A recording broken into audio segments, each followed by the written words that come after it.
Hello there and welcome to Uppsala in Sweden. Today I'm going to show you some different kind of lustre fibers and how they work. This is going to be a tea advent calendar. That is, I am going to make 24 little cups, mugs, teacups, that I will embellish in different ways. And then I will needle felt them onto this. And it's 24 of them.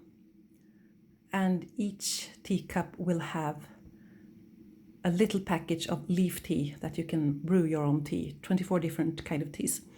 And then I thought, wouldn't it be cool to have different kind of lustre fibers as the steam coming up from the cup? And as it so happens, I got a lot of different lustre fibers this summer. So I'm going to show them to you. And I have a little note here so I can remember what it is. This is the banana fiber. It doesn't have so much luster and it's quite coarse. But I like the way it turned out in steam. And number 2 is the soybean fiber, and this is extremely soft. I have used this as a lining of wrist warmers because I can't have wool right next to my skin, it itches too much, but this helped a lot. So if you're an itchy kind of person, then try line it with something before you felt it. Number 3 here. This is the rose fiber. And if you want to know how they are made, I'm afraid I have to tell you to Google it because I don't know really. They're all made in different ways. But this is rose, and to what I think it's the one that looks most like silk from all the fibers I tested. Number 4 here. This is the bamboo fiber. And if we go to number 5, it's something you're familiar with. It's the tussar silk. And that didn't work so well for the steam since it's got shorter fibers. And number 6, this is one of my favorite to work with. This is linen or flax fibers that you can buy either in very short fiber, like scraps, or on this little longer. And I love working with this when I'm making texture. And number 7 is also a favorite.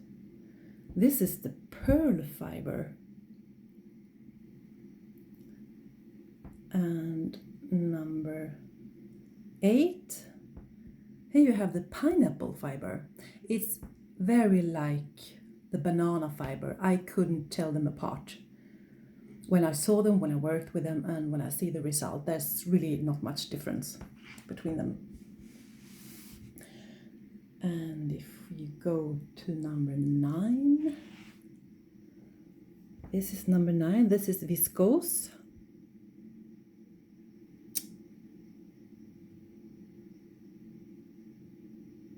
And number 10, I have the pearl again.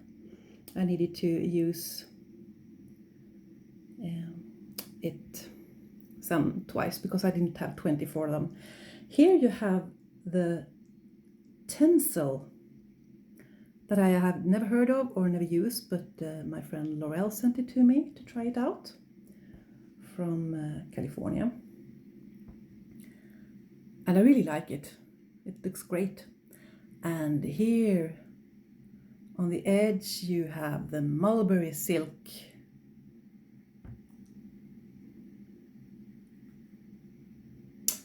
And then we go here. You have the corn fiber, or indigo, I think it's also called.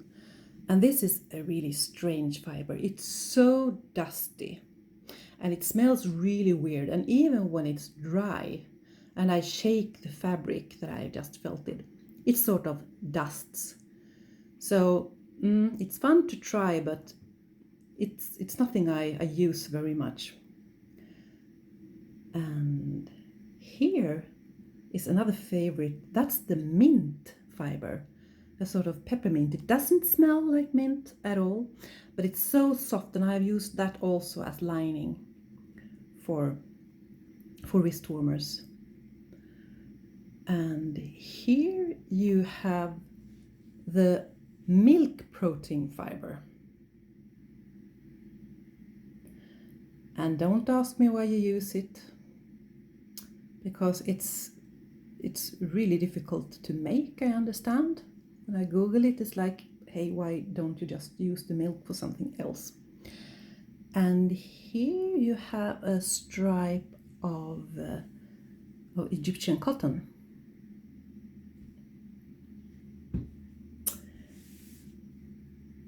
And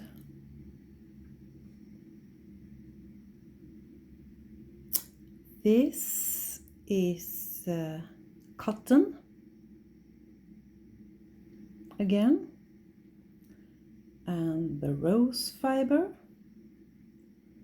and you have pineapple and linen again, and this is rami. That's a kind of nettle.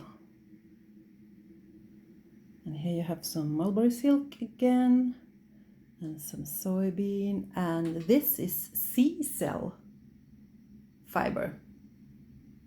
I can show you how the linen works again, and the pineapple. So this is both a calendar and a sample board. That's been very fun to make. I just love playing with textures and fibers.